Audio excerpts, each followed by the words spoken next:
that one of your cousins was at that game and had been crushed, and you know.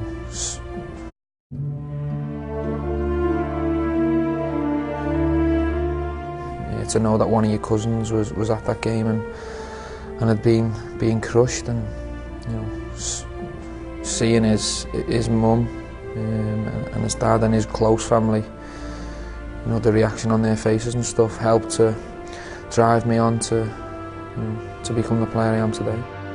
Steven Gerrard is one of the thousands of people whose life changed on April 15th, 1989. 96 people lost their lives in what is considered the biggest tragedy in Premier League history.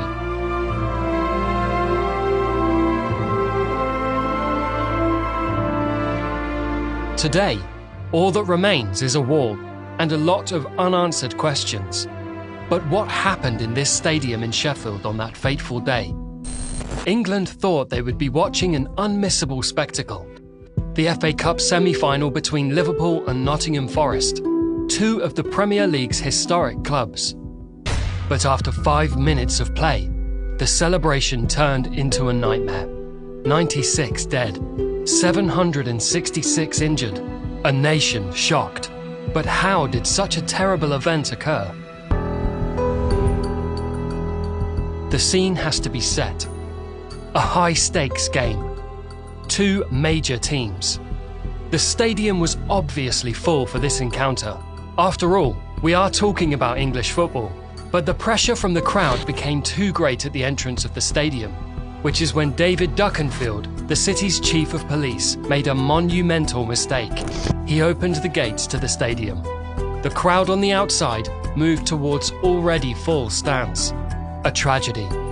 Following the movement of the crowd, spectators climbed the barrier which separated them from the pitch. The fans already inside found themselves pushed against the fences which surrounded them. Impossible to breathe. Security guards and police officers hurried to help those they could. Unfortunately, it was already too late. There were significant losses. Truly horrifying. The day after the disaster, the Prime Minister Margaret Thatcher struggled to find words. Despite the shock, the police inquiry found no answers.